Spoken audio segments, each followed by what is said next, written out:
दिल्ली में एक ऐसा घर है जहां पर लोग रहने तो आते हैं लेकिन 1 महीने से ज्यादा कोई नहीं टिक पाता। रातों रात वहां पर ना जाने कितनी फैमिलीज है जो कि उस घर को छोड़कर भागी है। सिर्फ छोड़ा नहीं है, छोड़कर भागी है। कई सारी फैमिलीज है जो वहां पर जस्ट शिफ्ट हुई है और 2-3 दिनों में ही उनकी फैमिलीज में बीमारियां शुरू हो गई, और कोई नॉर्मल बीमारियां नहीं बल्कि जानलेवा बीमारियां। कहा जाता है कि जो भी उस घर के आसपास भी भटकता है ना, उसका बुरा समय उसी समय से शुरू हो जाता है। और दिल्ली के ऐसे ही घर में रहने जा रहा था आरव, जिसने हमसे एक कहानी शेयर करी है। आरव 32 साल का था, जो कि प्रोफेशनली एक सॉफ्टवेयर इंजीनियर था, और यह भी दिल्ली में नया नया शिफ्ट हुआ था। मोस्ट ऑफ द टाइम इसका वर्क फ्रॉम होम ही होता था ऑफिस, लेकिन कभी कभी इसको ऑफिस जाना होता था जब पूरी टीम आती थी तब। अब आरव दिल्ली के आउटस्कर्ट पर एक रिलेटिवली सुनसान लेन के एंड में एक डबल स्टोरी विला था जहां पर शिफ्ट हुआ था। उस विला का या फिर कहो उस घर का स्ट्रक्चर नॉर्मल था, ना कोई हॉन्टेड टाइप आर्किटेक्चर था, ना ही कोई विजिबली ब्रोकन चीज थी। उस घर के गेट पर पेंट अभी भी नया था। ब्रोकर के हिसाब से जो यहाँ पर पहले रहते थे उन्हें अर्जेंटली फॉरेन शिफ्ट होना था, जिसकी वजह से वो इस घर को छोड़कर चले गए थे। लेकिन पड़ोसियों से पूछो तो कहानी बिल्कुल अलग होती थी। अच्छा, ये घर जिस कॉलोनी में था वो भी अभी डेवलपिंग स्टेज पर थी। आधी जगह तो अभी भी प्लॉट्स खाली थे, कुछ घर ऑक्यूपाइड थे, और रात को वहाँ पर स्ट्रीट लाइट तो जलती थी लेकिन वो बहुत डिम रहती थी, जिसकी वजह से अंधेरा ज्यादा होता था और रोशनी कम होती थी। अब आरव उस घर में शिफ्ट हो जाता है। पहली रात सब कुछ नॉर्मल था, दूसरी रात भी, लेकिन तीसरी रात के आते आते आरव ने नोटिस करा कि घर के अंदर का जो सन्नाटा है वो कुछ अलग ही है। आरव इससे पहले भी अकेला रह चुका है, कॉलेज के टाइम पर पीजी में और बेंगलोर में रेंटेड फ्लैट में वर्क फ्रॉम होम के दौरान 8 से 10 घंटे तक बिना किसी ह्यूमन इंटरेक्शन के रहना उसके लिए नॉर्मल बात थी, इसलिए उसे शांति या सन्नाटे से कोई प्रॉब्लम नहीं थी। पर यहाँ पर इस घर के अंदर जो सन्नाटा था वो अलग था। नॉर्मली जब इंसान अकेला होता है तब भी बैकग्राउंड में कुछ ना कुछ होता रहता है। कभी ट्रैफिक की आवाज़ आ रही होती है, कभी बाइक के गुजरने की आवाज़ आती है, कभी लोगों के बात करने की आवाज़ आती है, कुछ भी नहीं हो तो कुत्तों के आपस में खेलने की, भौंकने की, ये सब आवाज़ें आती रहती है, राइट। लेकिन आरव जिस घर में था वहाँ कुछ आवाज़ नहीं थी, कोई आवाज़ नहीं थी।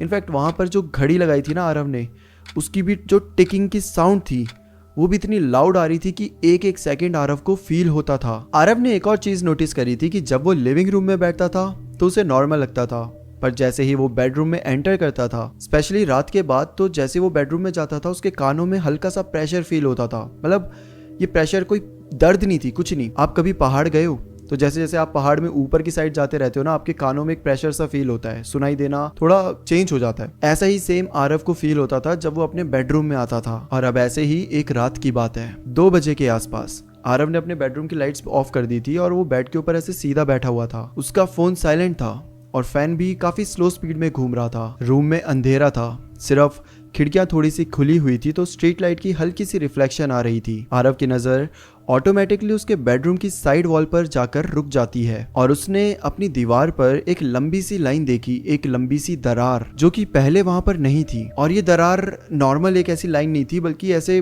जैसे कि कोई बहुत बड़े हाथ हो मान लो और वो ऐसे खरोच रहे हो दीवार को, इस टाइप की वो अजीब सी दरारें थी। अब आरव जाता है उस दीवार के सामने खड़े होकर सोचता है कि यार ये तो पहले थी नहीं, ये अचानक से कहाँ से आ गई। वो ये भी सोचता है कि कहीं ऊपर से सिलन तो नहीं हो रही, कहीं कुछ तो नहीं हो रहा। वो दीवार को छू कर देखता है ना तो दीवार बहुत ठंडी होती है, बहुत ठंडी। और इस समय दिल्ली में गर्मी चल रही थी, ऐसी भी नहीं कि बहुत ज्यादा गर्मी कि उसे एसी चलाना पड़े, बट अभी भी पंखा चलाना पड़ता था उसको, इतनी गर्मी। और इतनी गर्मी में इतनी ठंडी दीवार होना कोई नॉर्मल बात नहीं थी। आरव को पहले बड़ा अजीब सा लगता है, बट वो सोचता है कि अब आधी रात को क्या कर सकता है। बोलता है चल कोई बात नहीं, अभी मैं सो जाता हूँ, सुबह उठकर देखूंगा। रात हो जाती है, वो सो जाता है। जब सुबह होती है आरव उठ के देखता है तो वो दीवार, वही दीवार जहाँ इतने सारे दरार थे, जो एकदम ठंडी पड़ी हुई थी, सुबह तक एकदम नॉर्मल हो चुकी थी। उस पूरी दीवार में दूर दूर तक कहीं भी कोई दरार नहीं थी। अब आरव को समझ नहीं आ रहा है कि ये कैसे हो सकता है। मतलब पहले दरार नहीं थी, रात को दरार हुई और सुबह तक वो ठीक भी हो गई। मतलब दरार ना होना उसके बाद दरार आना इस ठीक है, कुछ गड़बड़ हो गई, दरार आ गई।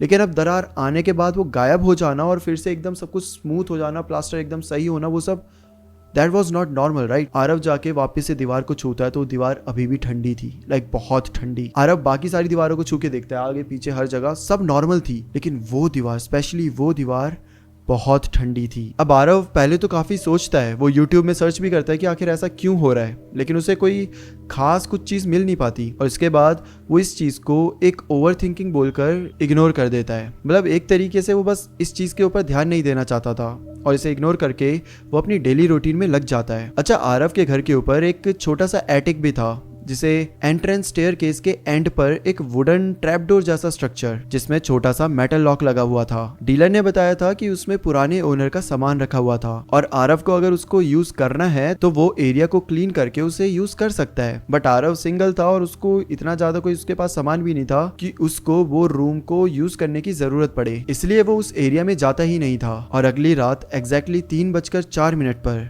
आरव की आंख खुलती है एक आवाज से, और वो आवाज और कहीं नहीं बल्कि उसी एटिक से आ रही होती है, वही जो ऊपर वुडन ट्रैपडोर जैसा स्ट्रक्चर था, बिल्कुल वहीं से। और सिर्फ चलने की आवाज, कोई भागने की नहीं, कोई कूदने की, सिर्फ धीरे धीरे चलने की आवाज। अब ये आवाज सुनकर आरव एकदम दंग रह जाता है। उसने पहले कंफर्म करना चाहा कि शायद इमेजिनेशन तो नहीं।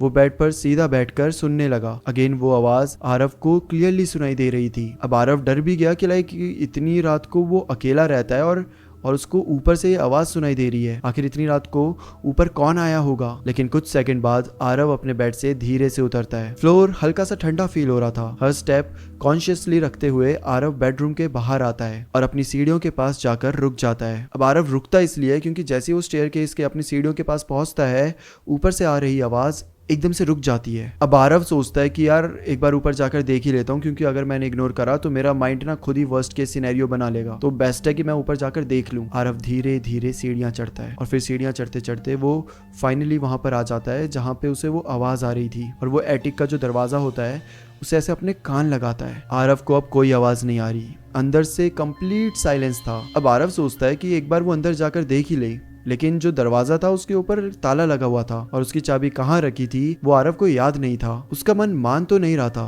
पर जैसे तैसे करके उसने खुद को कन्विंस कर लिया कि शायद कोई चूहा होगा, वरना उसके अलावा आखिर यहाँ ताला लगा हुआ है दरवाजे में, तो अंदर कोई कैसे ही जा सकता है। तो किसी ह्यूमन के वहां पर जाने का या किसी बड़े जानवर के भी वहां पर जाने का कोई चांस ही नहीं है। अब ये सब सोचते हुए आरव नीचे आ गया। सीढ़ियों से नीचे उतरने के बाद एक बार फिर से आरव ने ऊपर की तरफ मुड़कर देखा, क्योंकि उसको फील हुआ कि कोई तो उसके पीछे खड़ा है। पर जब उसने मुड़कर देखा तो पीछे कोई नहीं था। इसके बाद आरव अपने बेडरूम में सोने के लिए चला जाता है। अब ऐसे ही करते करते 2 दिन बीत जाते हैं। आरव के ऊपर वर्कलोड थोड़ा ज्यादा हो गया था और अब उसको ऑफिस भी बुलाया जा रहा था क्योंकि पूरी टीम आ रही थी। अब तीसरे दिन की बात है जब आरव ऑफिस से आते आते काफी लेट हो गया था, क्योंकि वर्कलोड ज्यादा होने की वजह से आरव जल्दी वापस नहीं आ पाता था। लाइक उसे 10-11 बज जाते थे। तो अब जब वो आया है, अभी भी 10 या 11 बज चुके हैं। अब आया, उसने अपना दरवाजा खोला और जैसे ही अपना बेडरूम का दरवाजा खोला उसको ना कुछ फिशी सी स्मेल आने लग गई। और ये स्मेल इतनी गंदी थी कि आरव को फील हो रहा था कि वो अभी यहीं पे उल्टी कर देगा। आरव ने पूरे रूम में चेक करा, लेकिन उसको ऐसा कुछ भी नहीं मिला जिससे वो स्मेल आ सके। आरव ने विंडोज खोल दी, रूम फ्रेशनर मारा, मतलब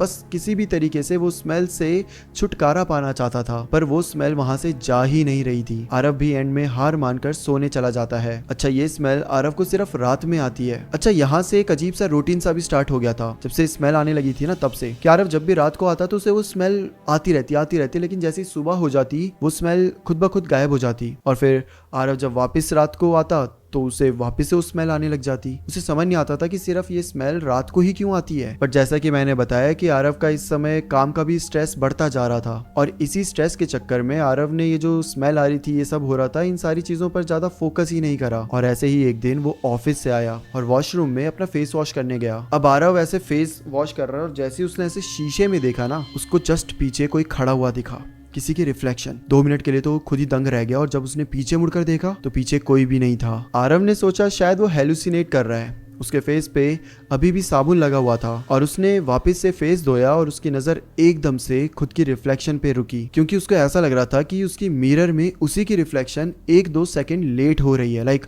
उसने असली में हाथ ऐसे घुमाया तो 1-2 सेकंड बाद मिरर में वो ऐसे हाथ घूम रहा था। अब पूरा फोकस उसका मिरर के ऊपर है। अब वो ऐसे ऐसे हाथ हिलाता है तो मिरर की रिफ्लेक्शन बिल्कुल सेम ऐसे चल रही होती है। और फिर आरव को लगता है कि शायद सब कुछ नॉर्मल है, मैं बस इतना ज्यादा स्ट्रेस्ड आउट फील कर रहा हूँ, इसकी वजह से मुझे ये सब लग रहा है। अब आरव डिनर कर रहा होता है समय रात के 12:30 बज रहे होते हैं और वो मैच देखते देखते खाना खा रहा था। वो मैच अपने फोन में देख रहा था जिसकी आवाज भी काफी तेज थी। अब वो मैच देख रहा है कि तभी ना उसको पीछे से किसी की आवाज सुनाई देती है, जैसे कोई लड़की एकदम से बोलती है आरव। आरव जैसे ही सुनता है वो एकदम से पॉज कर देता है मैच को, और अब पूरे हर जगह सन्नाटा है। अब वो सुनने की कोशिश कर रहा है कि अब वापस से वो आरव जो आवाज़ आई थी कहीं वापस से आए या कुछ, मतलब क्या कहाँ से आई वो आवाज़, उसे समझ ही नहीं आया ना। तो उसने अब सुनने की कोशिश कर रहा है, तो अब कोई आवाज़ नहीं आ रही, अब बिल्कुल सन्नाटा है। तो आरव को लगता है शायद मैच देखते देखते ही उसको ऐसा फील हुआ होगा। तो आरव वापस से मैच देखना स्टार्ट कर देता है, और जैसे ही वो मैच स्टार्ट करता है तभी अचानक से पीछे से वापस से वो आवाज आती है। इस बार वो मुड़ के नहीं देखता, बस अपनी आंखों को ऐसे साइड करके इस साइड देखने की कोशिश करता है। अब वैसे तो रूम में थोड़ा बहुत अंधेरा था,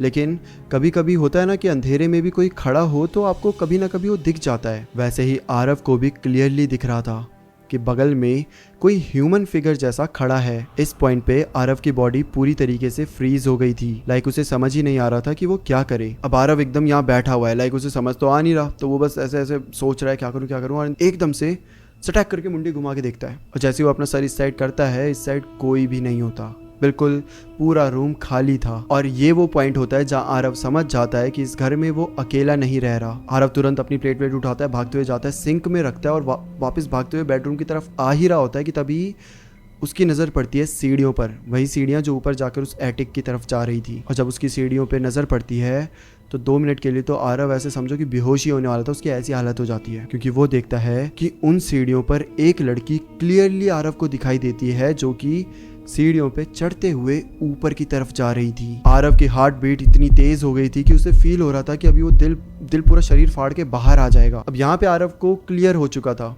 कि ना वो ओवर थिंकिंग कर रहा है, ना वो हेलुसिनेट कर रहा है, और ना ही कुछ जो उसे दिखाई दे रहा है वो सच में कोई भूत है। आरव भागते हुए आता है, सीधा अपने बेडरूम का डोर एकदम लॉक कर देता है और तुरंत आकर बेड के ऊपर सो जाता है, और अपने ऊपर ऐसे ब्लैंकेट लेके टाइटली एकदम कवर कर देता है खुद को। उसकी सांसें भी इतनी तेज चल रही थी कि पूछो मत, बार बार वो सीन उसके सामने आ रहा था। तभी आरव के रूम का टेम्परेचर सडनली गिरने लगता है। इवन आरव ने एसी तक ऑन नहीं करा था, लेकिन फिर भी टेम्परेचर इतना ज़्यादा था कि आरव को ब्लैंकेट के अंदर भी ठंड सी महसूस हो रही थी। और इस पॉइंट पर आरव को भी क्लियरली फील हो रहा था कि उसके रूम में कोई और भी प्रेजेंस है, क्योंकि किसी और के चलने की आवाज़ आरव को सुनाई दे रही थी। बट आरव के अंदर ज़रा भी हिम्मत नहीं थी कि वो ब्लैंकेट हटाकर देख ले। उसने खुद को पूरी तरीके से जकड़ के रखा था, और उसके दिमाग में बस यही चल रहा था कि भगवान कैसे भी करके रात निकाल दो, बस ये रात निकलवा दो, मैं सुबह होते ही इस घर को छोड़ दूंगा। और तभी आरव को रूम में कुछ गिरने की आवाज़ आती है, और साथ ही साथ उसके दरवाजे के खुलने की भी आवाज़ आती है। इस टाइम पर आरव का कहना था कि वापस से उसके रूम में वो गंदी सी बदबू फैल रही थी। आरव का बताना है कि वो बदबू भी इतनी ज़्यादा गंदी थी कि आरव से रहा नहीं जा रहा था, लेकिन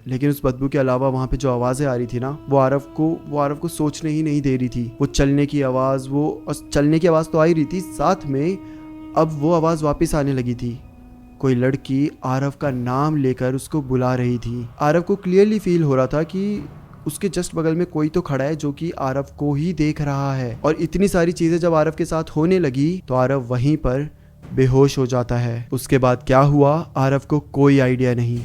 अगले दिन उसकी आंख एक सपने से खुली। अब आरव ने क्या सपना देखा, इसे ध्यान से सुनना।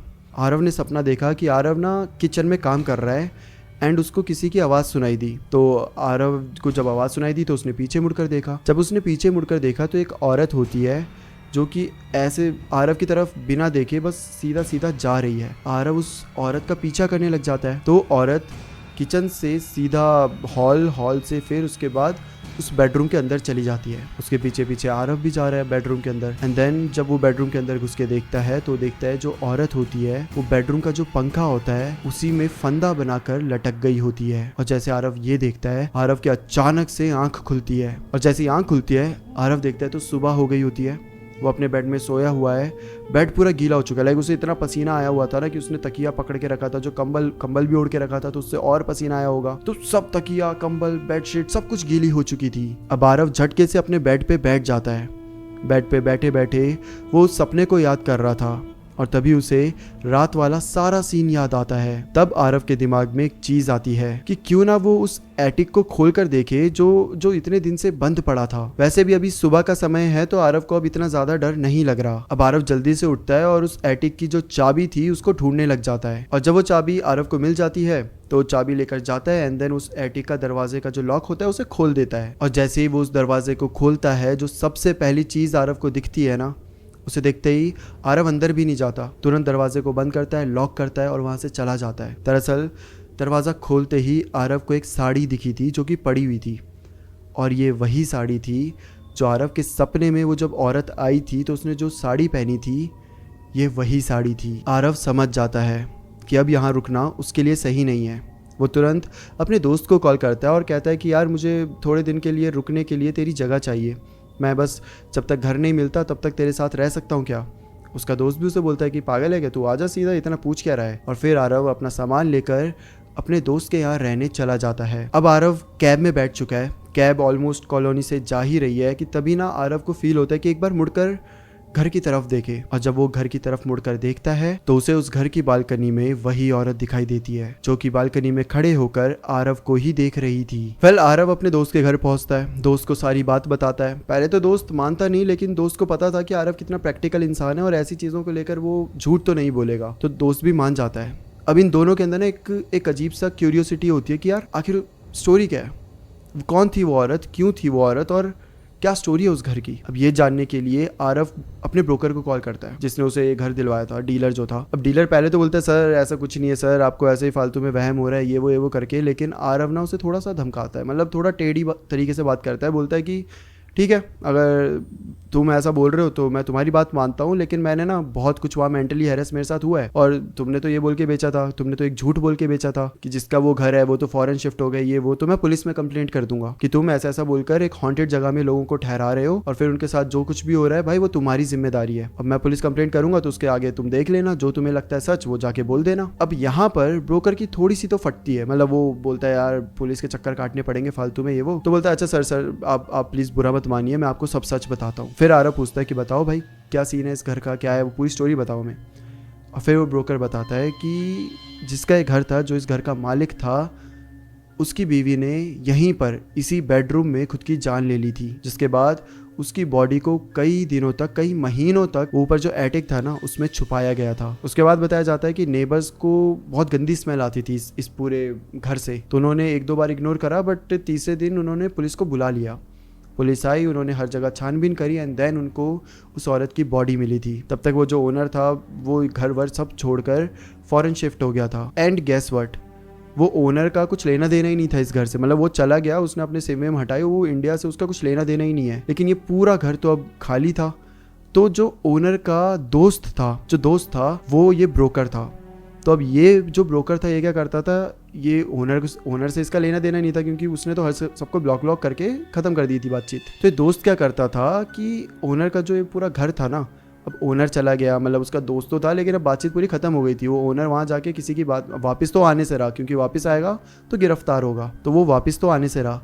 तो ओनर ने ये कह दिया कि देख ले यार, तू तेरे को अगर इस घर का कुछ यूज़ करना है तो कर ले, वरना मेरा तो कोई काम का है नहीं, मैं वापस तो नहीं आने वाला। और तभी से ये जो ब्रोकर था पहले तो ये चला गया कि मैं भाई इस घर को हड़प लूँगा, मैं अपने नाम पे करवा दूंगा, तो वो रहने चला गया कि मज़ा आ गया भाई, पूरा घर अच्छा खासा घर था, बड़ा घर था। पर जब ये रहने गया तो इसे पहले दिन ही वहाँ पर भाभी जी दिख गई, क्योंकि इसका दोस्त था तो इसने तो पहले देखी भी थी वो औरत। और जब वो इसे दिखी अगले दिन ये वापस भी आ गया भागते हुए कि नहीं भाई वहाँ पे तो नहीं रहूँगा। अब एक घर पड़ा हुआ है, एक हॉन्टेड घर है, आपको ही पता है, आप अपने नाम पे करवाने जाओगे भाई आपके साथ भी चीज़ें होंगी। तो वो क्या करता है, वो यहाँ पर ना टेनेंट्स लाने लग जाता है, जो लोगों को रेंट पे रहना है या फिर ऑफिस के काम पे यहाँ पर रेंट पे ले सके, वो ऐसे करने लग गया। फिर अच्छा खासा उसका भाड़ा भी निकल जाता था। उसको तो यही था कि लोग यहाँ पर रहेंगे, भाड़ा मुझे मिलता रहेगा, पैसे मुझे मिलते रहेंगे, जो होगा वो उनके साथ होगा। बट हर बार जब भी कोई यहाँ रहने आता, एक महीने के अंदर अंदर वो छोड़कर चला जाता। ऑल्दो जो ब्रोकर था ये भी कमीना नहीं था, मतलब ये पहले ही ब्रोकरेज तो पूरी लेता था, ठीक है, उसके बाद भाड़ा भी पूरा लेता था, उसके बाद सिक्योरिटी जो होती थी वो भी पूरा लेता था। अब ये क्या देता था, ये देता था 2 या 3 महीने की सिक्योरिटी पहले ही दो, मतलब लाइक आप अगर कभी फ्लैट लोगे या कोई घर भी लोगे तो आपको 2-3 महीने का जो पूरा भाड़ा होता है वो इन्हें एक साथ देना पड़ता है सिक्योरिटी बोलकर, और फिर जब आप छोड़ते हो तो ये वापस कर देते हैं। लेकिन ये डील करते हैं कि आपको 6 महीने 3 महीने इनके जो भी कॉन्ट्रैक्ट रहते हैं उस हिसाब से उतने महीने तक आपको वहां पर रहना पड़ेगा। अब इसे भी पता था जो भी यहाँ पे आएगा 1 महीने छोड़ के चले जाएगा, तो ये 6 महीने की पहले सिक्योरिटी पहले ही ले लेता था, और उसके बाद जब भी कोई 1 महीना छोड़कर चला जाए तो ये बोलता था सर 6 महीने आपने पूरे नहीं करे तो आपको सिक्योरिटी तो नहीं मिलेगी। और ऐसे करते करते ये बंदा अपना पैसा बना रहा था। वेल आरव ने वो घर तो छोड़ा ही छोड़ा, साथ में अपनी सिक्योरिटी भी ली, ये बोल के कि बेटा जो तू कर रहा है ना पुलिस के पास जाएगा तो तू गंदा फंसेगा। तो उसने वैसे ही छूटते ही पैसे भेज दिए और बोल दिया सर माफ कर दो, आगे से मैं कुछ नहीं करूंगा, ऐसा वैसा करके बाद में कहानी खत्म हुई। तो ये थी इस घर की कहानी, ये थी उस हॉन्टेड हाउस या हॉन्टेड विला की कहानी। तो आई होप कि आपको ये कहानी पसंद आई हो। फिर मिलते हैं किसी और कहानी के साथ, तब तक के लिए bye bye and take care.